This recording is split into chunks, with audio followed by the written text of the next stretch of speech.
Hello, and welcome to Grim Histories, the channel that delves into the darkest corners of the past.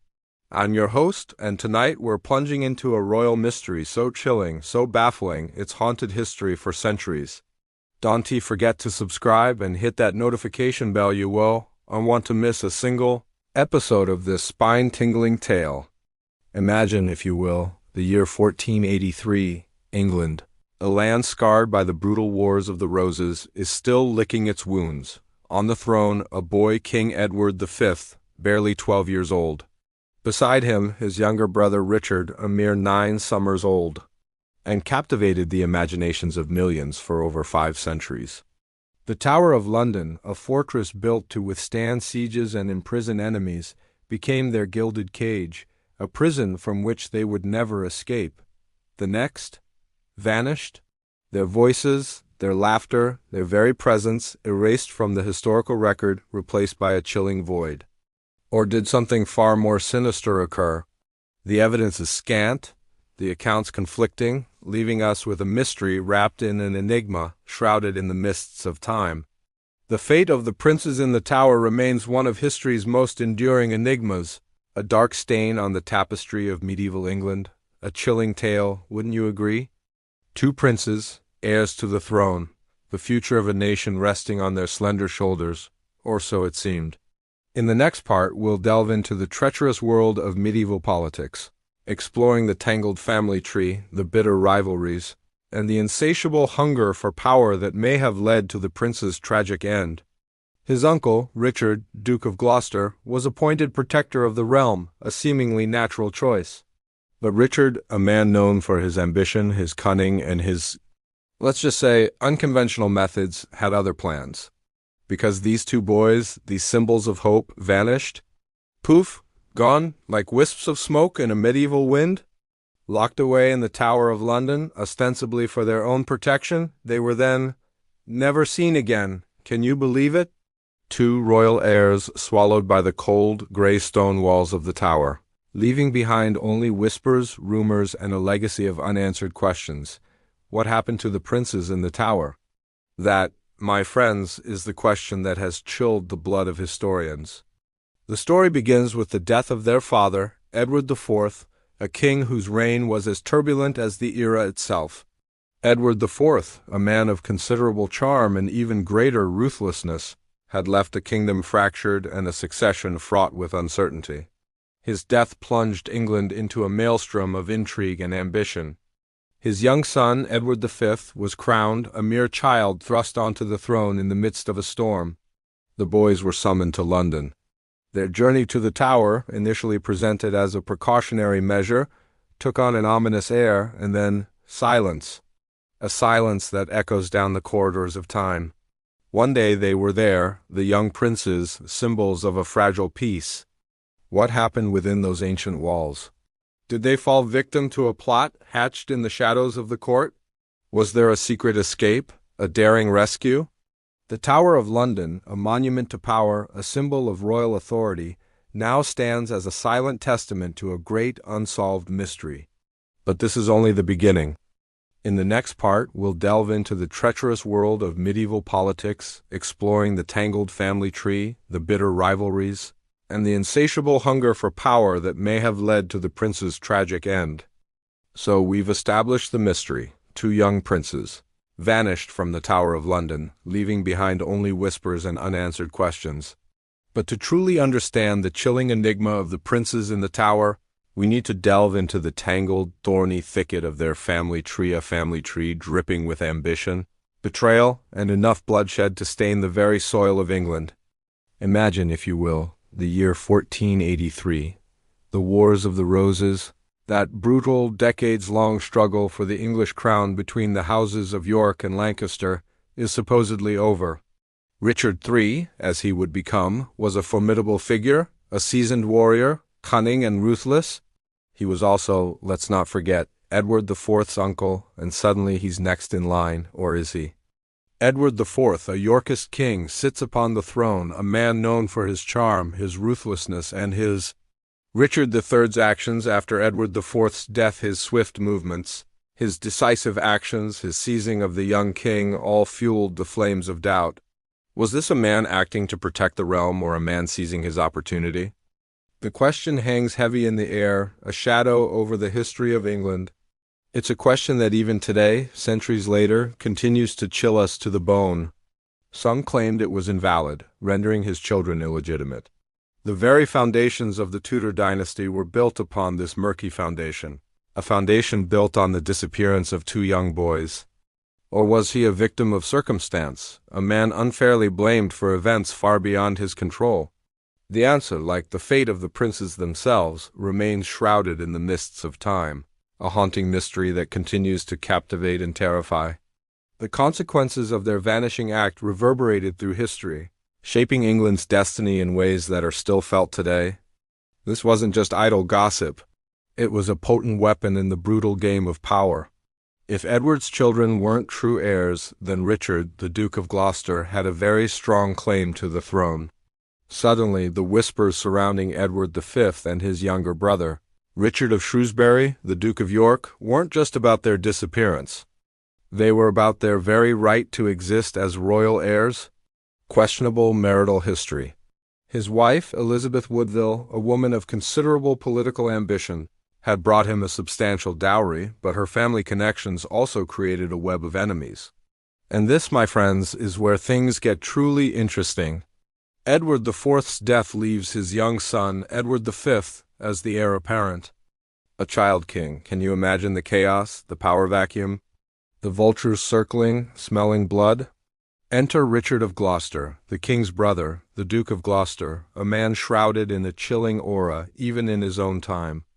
And naive and a powerful uncle with a burning ambition and a very convenient claim to the throne. The stage was set for a drama of Shakespearean proportions, complete with intrigue, backstabbing, and enough suspicion to fill the Tower of London itself. The legitimacy of Edward IV's marriage to Elizabeth Woodville had been questioned. A kingdom teetering on the brink of another civil war, a young king vulnerable, the atmosphere was thick with suspicion. Remember, we're not simply recounting facts here. We're exploring possibilities, examining motives, piecing together the fragments of a shattered past. And so, the question remains, was Richard III a villain, a ruthless usurper who silenced his nephews to claim the crown? Or was he a victim of circumstance, a man unfairly blamed for events far beyond his control? The answer, like the fate of the princes themselves, remains shrouded in the mists of time, a haunting mystery that continues to captivate and terrify. The disappearance of the princes in the Tower wasn't just a royal headache. It was a gaping wound in the fabric of medieval England. The silence following their vanishing act was deafening, broken only by the whispers that slithered through the cobbled streets and echoing halls of castles. Imagine, if you will, the hushed conversations in dimly lit taverns, the furtive glances exchanged between worried nobles, the superstitious mutterings about curses and divine retribution. These weren't mere whispers. They were the chilling echoes of a nation's fear, amplified by the shadow of Richard III. The very idea of a king murdering his nephews, however, was shocking even by the brutal standards of the 15th century. Chroniclers who meticulously recorded the events of the time, though often biased, detailed the rising anxiety and the various explanations circulating amongst the nobility. The mystery of the prince's disappearance became a fertile ground for the imagination, a canvas upon which the anxieties and fears of medieval society were projected. It was a time when the line between reality and superstition was blurred, when the supernatural and the political were inextricably intertwined. The story of the princes in the Tower, therefore, became more than just a historical enigma. It became a chilling reflection of the uncertainties and anxieties of the era, a tale whispered through the ages, forever shrouded in a veil of mystery and speculation. The lack of conclusive proof, however, fueled the flames of speculation even more. Was this a deliberate act of obfuscation by Richard III and his supporters? A calculated attempt to suppress any evidence that might expose their dark deeds? Or was it simply the inevitable consequence of a chaotic and violent era where truth was often obscured by politics, rumor, and superstition? It was a transgression against God, against nature, against the very order of the realm. Yet the whispers persisted, growing louder, more insistent. They spoke of murder, of silent screams, of blood staining the stones of the tower itself. The air itself seemed thick with unease, a palpable dread hanging over the land like the fog rolling in from the Thames. This wasn't some fanciful tale spun in a dark corner. It was a persistent, almost palpable legend that clung to the tower's stones like ivy. The image of those tiny bones, hidden away in the shadows of the imposing structure, conjures a palpable sense of horror. Can you imagine the chilling implications? The whispers of children's cries echoing through the centuries, the weight of their tiny remains pressing down on the secrets held within the tower's walls. The immediate aftermath was a maelstrom of speculation. Official pronouncements were scarce, leaving a vacuum that rumor and conjecture rushed to fill. Some whispered of a daring escape, a clandestine flight orchestrated by loyalists to protect the boys from their uncle's grasping ambition. Perhaps they were spirited away to a hidden sanctuary, shielded from the chaos of courtly politics, their identities concealed until they could safely reclaim their birthright. Romantic, perhaps, but lacking in solid evidence.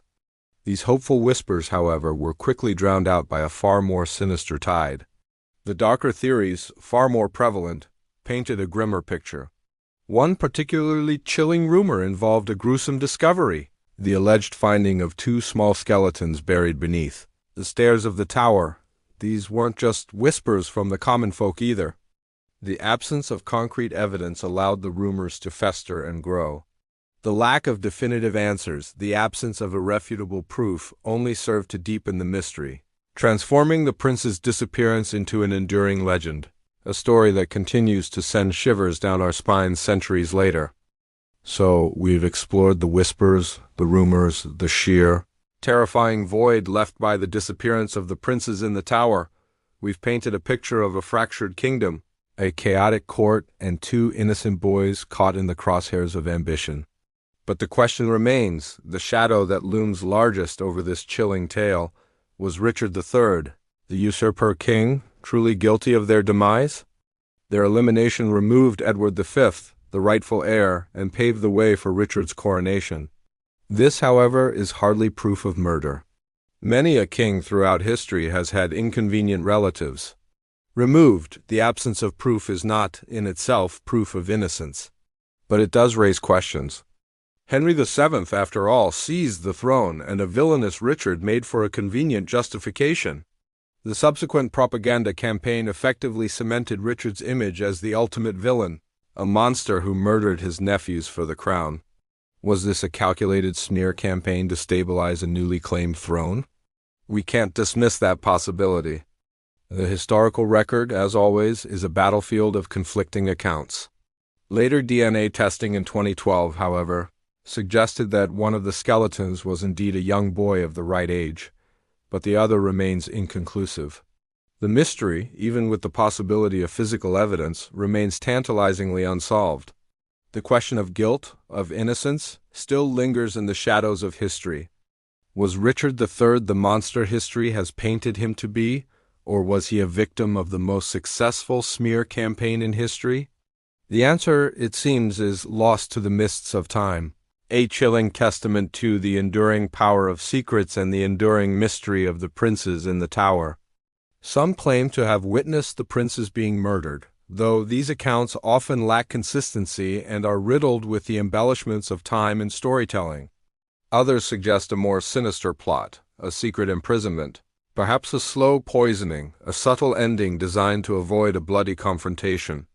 Can you imagine the hushed conversations in the dimly lit halls of the tower, the fear in the eyes of those who knew too much? The sheer weight of secrecy in a time when secrets had a habit of leaking out, yet these somehow remained locked away.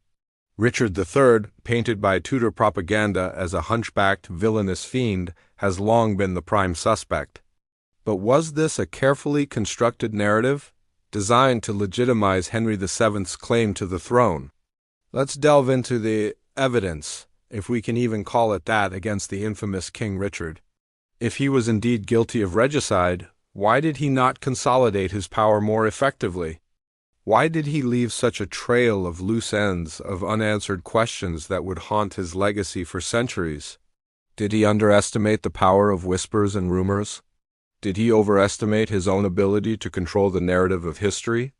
These are questions that haunt even today's historians. The most damning evidence is circumstantial. Richard, after all, benefited from the prince's disappearance. Then there are the accounts, the whispers passed down through centuries. Consider this: Richard's reign was short, brutal, and ultimately unsuccessful. But let's not forget the possibility that Richard III was framed. The Tudor dynasty had a vested interest in demonizing him. The discovery of skeletal remains beneath a staircase in the Tower of London in 1933, initially believed to be those of the princes, only added another layer of complexity. Later DNA testing in 2012, however, suggested that one of the skeletons was indeed a young boy of the right age, but the other remains inconclusive. The mystery, even with the possibility of physical evidence, remains tantalizingly unsolved. The question of guilt, of innocence, still lingers in the shadows of history. Was Richard III the monster history has painted him to be, or was he a victim of the most successful smear campaign in history?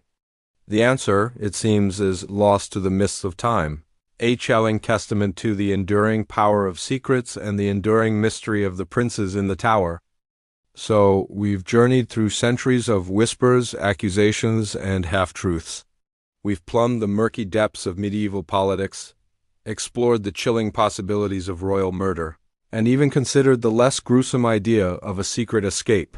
During renovations at the Tower of London in the 1930s, some human remains were discovered beneath a staircase near the chapel. At the time, they were dismissed, the bones lost to the dustbin of history, so to speak, and the sheer convenience of the prince's disappearance for his ascent to the throne. Others maintain his innocence, arguing that the lack of concrete proof, coupled with the political machinations of his enemies, casts doubt on the accusations. Still, others propose entirely different culprits, suggesting that the prince's fate was sealed by other ambitious nobles, perhaps even those within their own household. The possibilities, like the shadows within the tower, stretch out endlessly, but the discovery of these remains sparked a renewed interest in the case, a modern-day sleuthing expedition into the past. The ghosts of the princes in the tower continue to whisper their secrets from beyond the grave.